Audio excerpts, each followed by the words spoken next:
ముస్లింలు భారతదేశంలో మొట్టమొదటి ఎక్కడి నుంచి వచ్చారు చాలా మంది తెలియదు. పాకిస్తాన్ వెర్రిబాగులు ఏమనుకుంటారంటే సింధు నది తీరాన కాసిం అనేటువంటి ఒక సైనాని రూపంలో వచ్చి ఎక్కడో రాజును ఓడించాడు, అక్కడ మొట్టమొదటి ఇస్లాం వచ్చి తప్పు. అది శుద్ధ తప్పు. సుమారుగా ప్రవక్త ఉన్నటువంటి కాలంలోనే ఆయన కొంచెం అటు ఇటు కాలంలో భారతదేశానికి ఇస్లాం వచ్చింది. ఎక్కడికి వచ్చిందంటే కేరళకు వచ్చింది. కేరళలో ఇవాళకి కూడా ఆ రోజు కట్టినటువంటి మసీదులు ఉన్నాయి. ఆశ్చర్యం ఏంటంటే ఆ మసీదులు ముస్లింలు కట్టారు, హిందువులు కట్టారు. ఇంకొక ఆశ్చర్యం చెప్తాను. మోపలా ఉద్యమం అనేటువంటిది మీరు తెలుసుకుని ఉంటారు. మోపలా తిరుగుబాటు అంటారు కేరళలో. మోపలా తిరుగుబాటు ముస్లింలు చేసినది. అసలు వాళ్ళని మోపలాలు ఎందుకంటారు మీరు గమనించాలి. ముస్లింలని మోపలాలను ఎందుకంటారంటే కేరళలో మోపలా అనే మాట మాపిళ్ళయ్య అనే మాట నుంచి వచ్చింది. మాపిళ్ళయ్య అంటే అల్లుడు అని అర్థం. ముస్లింలని ఇక్కడ ఉన్నటువంటి ప్రజలు అల్లుడిగా భావించి పిల్లల నుంచి పెళ్లి చేశారు. అందుచేత వాళ్ళ పేరు అల్లుడిగా స్థిరపడింది. ఇక్కడికి వచ్చిన అరబ్బుల పేర్లు అందుచేత వాళ్ళు మోపలాలు అయ్యారు. ఇది ఎక్కడ జరగలేదు. ఎంత అద్భుతం చెప్పండి ఇది. Know where it happened. భారతదేశం ఇక్కడికి వచ్చిన ప్రతి ఆలోచనని ప్రతి మతాన్ని హక్కును చేర్చుకుంది, లాలించింది, తన క్వాలిటీస్ దాన్ని కొన్నిచ్చింది, కొన్ని స్వీకరించింది, అలా ఉంచింది. ఇది భారతదేశం అంటే. ఇది నేను ప్రేమించే దేశం. మజహబ్ నహీ సిఖాతే ఆపస్ మే బైర్ రఖనా, హిందీ హే హమ్, హిందీ హే హమ్, హిందూ సితా హమారా, సారే జహా సే హచ్చా హిందూ సితా హమారా అని ఇక్బాల్ మహాకవి రాసినటువంటి మతం నేర్పించదు ఇక్కడ మాకు తగాదాలు పెట్టుకోవడం అనేది. మేము భారతీయులం. మేము హిందూ అనేటువంటి మాట కూడా నాకు తెలిసి ముస్లింసే భారతదేశంలో పెట్టారు, కానీ అది ఎవడు బయట పెట్టింది కాదు. ఈ భారతదేశంలో ఈ రోజు జాతీయవాదులు మేము అని మాట్లాడుతూ ఉన్నారు, దేశం మాది అని మాట్లాడుతూ ఉన్నారు. హిందువులది ఈ దేశం కూడా ఓపెన్ గా చెప్తా ఉన్నారు. ఓకే, కానీ నాకు ఫస్ట్ సమస్య ఏంటంటే వాళ్ళకి హిందూ మతం ఏమైనా అర్థమైందా అని. వాళ్ళకి హిందూ మతం వాళ్ళకి అర్థమైందని నాకేం అనిపించలేదు. నువ్వు వేసుకునే కాకి నిక్కరు, నువ్వు వేసుకునే ఎర్ర బెల్ట్, నువ్వు వేసుకునే నల్ల టోపీ, నువ్వు పట్టుకునే కర్ర గతంలో ఎప్పుడు హిందువులు పట్టుకున్నారని ఎక్కడ ప్రూఫ్ లేదు. ఏ పుస్తకాల్లో కానీ, ఏ గుళ్ళలో కానీ, ఏ గోపురాల్లో కానీ, ఏ శాస్త్రాల్లో కానీ ఇటువంటి డ్రెస్ హిందువులు వేసినట్టు చూపించండి మాకు తెలియదు. అసలు ఇది ఎవరు వేసుకున్నారంటే బ్రిటిష్ వాళ్ళు వేసుకున్నారు. వాళ్ళ స్కౌట్స్ వేసుకున్నారు. You have just imitated them. వాళ్ళని అనుకరించి ఈ దేశం నాది, సంస్కృతి నాది అని చెప్తా ఉన్నావు. ఈ దేశంలో 100 సంవత్సరాల పాటు విదేశీయులు, బ్రిటిష్ వాళ్ళు, పోర్చుగీస్ వాళ్ళు, ఫ్రెంచ్ వాళ్ళు మన పరిపాలిస్తా ఉన్నప్పుడు 1925లో ఇక్కడ ఆర్ఎస్ఎస్ అనేటువంటి సంఘాన్ని పెట్టారు. వాళ్ళు చాలా జాతీయవాదులని ఇవాళ వాళ్లే కాకుండా వాళ్ళని వ్యతిరేకించే వాళ్ళు కూడా కన్విన్స్ అవుతున్నట్టు కనిపిస్తా ఉంది. 1925లో నాగపూర్లో పెట్టినటువంటి ఈ సంఘం 1947 దాకా 22 సంవత్సరాల పాటు ఒక్క రోజు కూడా బ్రిటిష్ వాళ్ళని వ్యతిరేకిస్తూ ఒక ఊరేగింపు తీసినట్టు కానీ, ఒక మనిషి జైలుకి వెళ్ళినట్టు కానీ, ఒకడు లాఠీ దెబ్బతిన్నట్టు కానీ, ఒక చిన్న కార్యక్రమం చేసినట్టు కానీ, ఒక చిన్న త్యాగం చేసినట్టు కానీ ఎటువంటి రుజువు లేదు. వీళ్ళు ఈ రోజు మనకి దేశభక్తి అంటే ఏమిటి, జాతీయత అంటే ఏమిటి చెప్తా ఉన్నారు. గాంధీజీని ఫాదర్ ఆఫ్ ది నేషన్ అంటారు. అలా ఎందుకంటారు? చట్టంలో పెట్టారని ఎవరో క్వశ్చన్ అడిగారు. చట్టంలో ఎందుకు పెడతారు నాకైతే అర్థం కాదు. గాంధీజీ ఫాదర్ ఆఫ్ నేషన్ కాబట్టి ఎవడు ఫాదర్ ఆఫ్ నేషన్ అవుతాడు? వేరే ఎవరవుతారు? I don't understand, I don't imagine.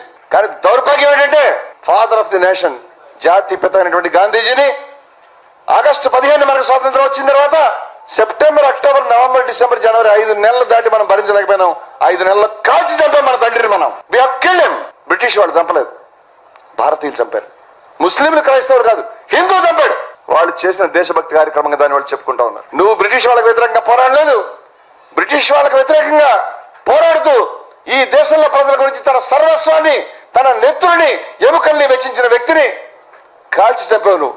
ఆ మాట చెప్పుకునే ధైర్యం నీకు లేదు, దాన్ని ఓన్ చేసుకునే సాహసం నీకు లేదు. నేను మళ్ళీ చెప్తాను, దేశభక్తి అంటే బార్డర్ మీద భక్తి కాదు. సినిమాకి మనం వెళ్తాం, అమితాబ్ బచ్చన్ చాలా బాగా చేశాడని చెప్తాం. అమితాబ్ బచ్చన్ బాగా చేశాడు అంటావు ఏంటి? నువ్వు తెలుగోడు కదా, పవన్ కళ్యాణ్ బాగా చేశాడని చెప్పాలంటే యాక్షన్ కి ఎవడైతే ఏంటి వాడు బాగా చేశాడు, నాకు నచ్చాడని చెప్పగలుగుతాం. క్లింట్ ఈస్ట్వుడ్ చాలా బాగా యాక్షన్ చేశాడని చెప్తాం. మైకేల్ జాక్సన్ చాలా బాగా పాడాడని చెప్తాం. అదేంటది? మైకేల్ జాక్సన్ బాగా పాడాడని ఎలా చెప్తావు? బాలసుబ్రహ్మణ్యం పాడాడని చెప్పాలి. నువ్వు భారతీయుడు కాదంటే ఏం చెప్తావు? క్రికెట్ అనేది ఒక ఆట. వాడు బాగా ఆడితే వాడు బాగా ఆడాడు, వీడు బాగా ఆడితే వీడు బాగా ఆడాడు. దాన్ని బట్టి నా దేశభక్తి నువ్వు నిర్వచించడానికి, నువ్వు నిర్ణయించడానికి ఏ స్వేచ్ఛ లేదు అలా మాట్లాడడానికి. ఏం కొంపలు మునిగిపోయినాయి అట్లా అంటే? ఎవడాట నచ్చితే నచ్చుతాం. ఆట ఆడి డబ్బులు తీసుకునేవాడు దేశభక్తుడు ఎలా అయ్యాడు? చప్పట్లు కొట్టేవాడు దేశభక్తుడు ఎలా అయ్యాడు? దానికి దేశభక్తి ఏమిటి సంబంధం అడుగుతున్నాను. But we have lost the root. మనం దారిని కోల్పోయేట వెళ్ళిపోయాం ఆ విషయంలో. భారతదేశం అంటే దేశం కాదు, it's an idea, it's a dream. అది ఒక స్వప్నం. ప్రపంచంలో ఏ దేశం చేయనటువంటి గొప్ప ప్రయోగం అది. మనుషులంతా కలిసి ఉండగలుగుతారా? నీ జాతి కానివాడితో నువ్వు కలిసి ఉండగలుగుతావా? నీ మతం కానివాడితో కలిసి ఉండగలుగుతావా? నీ భాష కానివాడితో కలిసి ఉండగలుగుతావా? ప్రపంచంలో ప్రతి దేశం నో అని సమాధానం చెప్తుంది. కుక్కలు కొట్లాడుకుంటాయి, కాకులు కొట్లాడుకుంటాయి, వేరే జంతువులు కొట్లాడుకుంటాయి, కానీ పాకిస్తాన్లో కుక్కలు ఇండియాలో కుక్కలతో కొట్లాడు. అలా అనుకో. ఇండియాలోని కాకులని పాకిస్తాన్ కాకుల మీద దాడి చేయాలని అనుకో. వాటి ఆహారం గురించి వాటి సమస్య మీద కొట్లాడుకుంటాయి. ఒక ఈడియట్ అయిన మనిషి పని చేయగలుగుతాడు. ఒక ఈడియట్ అయిన మనిషి పని చేయగలుగుతాడు. దేశాన్ని ప్రేమించడం అంటే పాకిస్తాన్ని ద్వేషించడం కాదు. దేశాన్ని ప్రేమించడం అంటే భారతదేశం ఎందుకు భిన్నమైనది పాకిస్తాన్ నుంచి అర్థం చేసుకోవాలి. మనం ఏంటి, పాకిస్తాన్ ఏమిటి అర్థం చేసుకోవాలి. మన దేశం యొక్క ఫండమెంటల్ ఏంటి అర్థం చేసుకోవాలి. మన దేశం యొక్క విశిష్టత ఏమిటి అర్థం చేసుకోవాలి. ప్రపంచంలో అనేక జాతులు, అనేక భాషలు, అనేక మతాలు, అనేక ఆలోచనలు, అనేక సంస్కృతులు కలిగినటువంటి ప్రాంతంలో ఉన్నటువంటి ప్రజానికం అంతా కూడా కలిసి ఉండగలని ఒక దేశం నిరూపించింది. ఆ దేశం బట్టి భారతదేశం. నేను చదువుకునే రోజుల్లో నార్త్ ఈస్ట్ నుంచి వచ్చినటువంటి ఒక ఫ్రెండ్ దగ్గరికి వెళ్ళాను. ఆయన గోడ మీద ఒక బొమ్మ ఉంది. అది మెలికలు తిరిగినటువంటి పాము. ఇలా ఇలా తిరిగి రకరకాలుగా ఉంది. మొత్తం అంతా దాని మెలికలే ఉన్నాయి, పైన ఉంది పాము. నేను భయపడి ఏంటన్నాను, మా దేవుడు అని చెప్పాడు. Is an Indian, I'm an Indian. నాకు తెలియదు ఆ విషయం.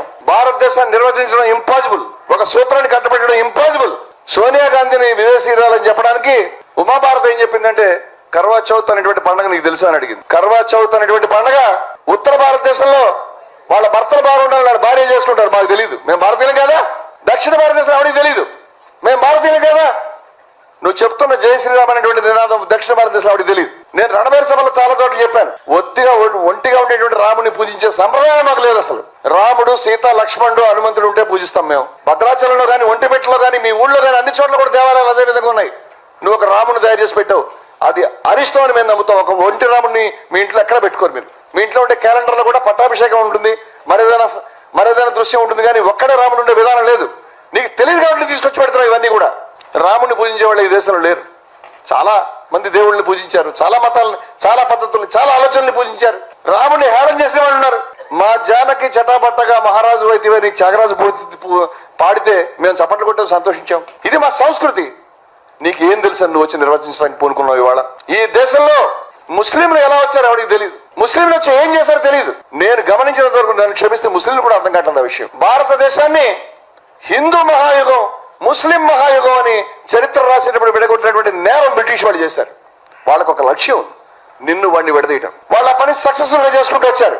అంటే చాలా కాలం పాటు ఈ దేశంలో ఉండేటువంటి వాళ్ళు 100 సంవత్సరాలుగా బానిసలుగా ఉన్నాం, పరాయి వాళ్ళు పరిపాలించారు అని చాలా మందిని నమ్మించే ప్రయత్నం జరిగింది. ముస్లింలు మన పరిపాలించారు అని హిందువులు నమ్మడం మొదలుపెట్టారు. ముస్లింలు కూడా మేము వీళ్ళని పరిపాలించాము అని కూడా మొదలుపెట్టారు. ఈ రెండు వాస్తవాలు కాదు. ముస్లింలు ఈ దేశాన్ని వచ్చినప్పుడు ఢిల్లీ సుల్తాన్లు కావచ్చు, గజనీ కావచ్చు, గోరీ కావచ్చు, బాబర్ కావచ్చు, హుమాయూన్ కావచ్చు, వీళ్ళు ఎవరు రాజ్యాలు ఏర్పాటు చేయలేదు భారతదేశంలో. అది పాసిబుల్ కాలేదు వాళ్ళకి. ఒక దాడి చేశారు, వెళ్ళిపోయారు, అంతకంటే ఏం చేయలేదు వాళ్ళు.